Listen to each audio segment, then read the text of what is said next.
नमस्कार दोस्तों महाराष्ट्र में चुनाव आने वाला है। विधानसभा का चुनाव अक्टूबर और नवंबर के महीने में हो सकता है, लेकिन उससे पहले ही हंगामेदार खबर सामने आ गई है। खबर इतनी हंगामेदार है कि भारतीय जनता पार्टी के कैंप में हड़कंप मच गया है। महाराष्ट्र में तमाम सहयोगी दलों को साथ लेकर चलने वाली भारतीय जनता पार्टी, जिसमें अजीत पवार हैं, एकनाथ शिंदे हैं, रामदास अठावले हैं, राज ठाकरे हैं, इन सब को साथ लेकर चलने वाली भारतीय जनता पार्टी ये कोशिश करना चाहती है, ये कोशिश कर रही है कि वो महाराष्ट्र में सबसे बड़ा दल बन जाए, महाराष्ट्र में सबसे ज्यादा सीटें उसके पास हों, और इसीलिए वो 150 सीटों पर लड़ने की तैयारी कर रही है। क्योंकि पिछले चुनाव में 105 सीटें महाराष्ट्र में भारतीय जनता पार्टी को मिली थी, लेकिन ये तब मिली थी जब शिवसेना, और वो भी अविभाजित शिवसेना जिसके दो टुकड़े नहीं हुए थे, वो गठबंधन में बीजेपी के साथ थी। लेकिन अब इस बार की राजनीति बड़ी बदली हुई है। अजीत पवार के सुर बदले हैं, एकनाथ शिंदे के सुर बदले हैं, राज ठाकरे नाराज हैं, और इन सब बातों के बीच दोस्तों बीजेपी बार बार ऐसी कोशिश कर रही है कि महाराष्ट्र में अगर अकेले लड़ लिया जाए तो क्या होगा। अब बीजेपी ने सर्वे करा लिया, बीजेपी ने यह सर्वे कराया सबके साथ, मतलब बीजेपी ने यह सर्वे कराया महायुति के लिए। महायुति जो उसका गठबंधन है, ये इंटरनल सर्वे था। इंटरनल सर्वे की जो रिपोर्ट आई दोस्तों, वो रिपोर्ट ही नरेंद्र मोदी और अमित शाह की नींद उड़ाने के लिए काफी है। वो महाराष्ट्र जो देश की आर्थिक राजधानी है, वो महाराष्ट्र जहां संघ का हेडक्वार्टर है, उस महाराष्ट्र में अगर चुनाव हो जाए आज की तारीख में चुनाव हो जाए तो भाजपा 55 से 60 सीटों पर सिमट रही है। यानी पिछली बार जितनी सीटें जीती थी उससे भी आधे में जा रही है, और अब भाजपा की नींद उड़ गई है। भाजपा को समझ नहीं आ रहा कि आखिर करे क्या। उधर संघ है जो बार बार अपनी नाराजगी जता रहा है कि अजीत पवार को गठबंधन से बाहर करिए।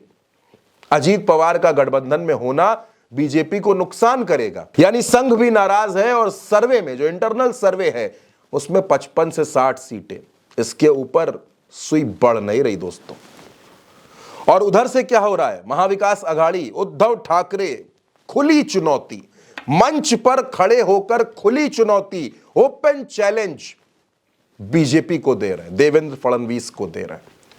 उद्धव ठाकरे कह रहे हैं महाराष्ट्र में अब या तो मैं रहूंगा या देवेंद्र फडणवीस रहेंगे। एक कार्यक्रम में उद्धव ठाकरे ने यह बात कही, मराठी भाषा में उन्होंने बात कही है, लेकिन हम कोशिश करेंगे कि हिंदी ट्रांसक्रिप्शन से आपको वो बात समझ में आ जाए। अगदी त्या अनिल देशमुखांनी सांगितले की कसं मला आणि आदित्यला तुरुंगात टाकण्यासाठी या फडणवीसाची डाव होते। सगळं मी सहन करून जिद्दीने उभा राहिलेला आहे, तर तू तरी राहशील तर मी तरी राहील।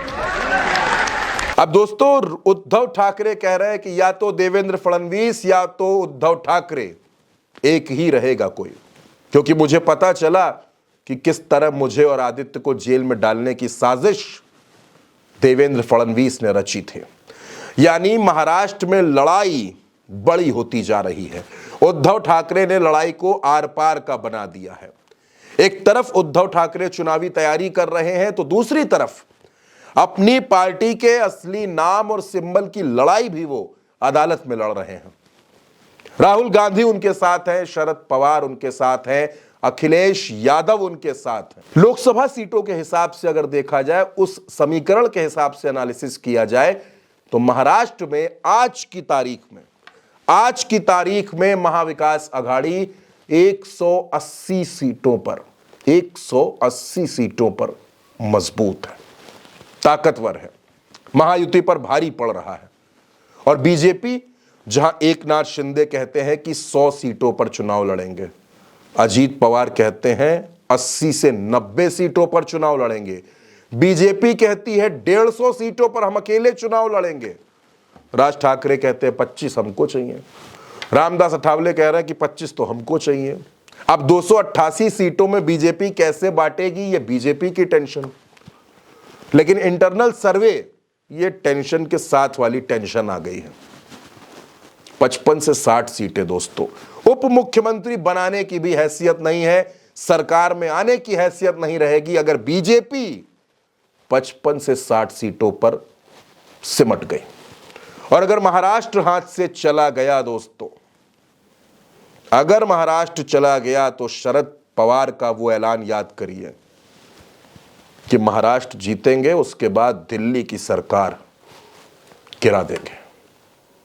अगर महाराष्ट्र हार गए तो मोहन भागवत दिल्ली की सत्ता को भी हिलाए बिना मानेंगे नहीं। यानी कि हार भले ही महाराष्ट्र में होगी, हार भले ही मुंबई में होगी, लेकिन इसका असर दिल्ली तक होगा, नरेंद्र मोदी की कुर्सी तक होगा। और इसका इशारा कहां से मिल रहा है दोस्तों? इसका इशारा मिल रहा है बीजेपी के ही इंटरनल सर्वे में। बीजेपी के इंटरनल सर्वे में बीजेपी हार रही है, महाराष्ट्र में सुपड़ा साफ हो रहा है। और आरएसएस अभी भी कह रहा है सावधान हो जाइए, अजीत पवार को बाहर करिए, वरना परिणाम इससे भी बुरा होगा। दोस्तों, महाराष्ट्र में विधानसभा चुनाव में बीजेपी की इस हालत पर, इस इंटरनल सर्वे रिपोर्ट पर और आरएसएस की नाराजगी पर आप क्या सोचते हैं? आपकी जो भी राय हो हमें कमेंट बॉक्स में जरूर भेजिएगा। यह खबर आप उल्टा चश्मा यूसी पर देख रहे थे। नमस्कार।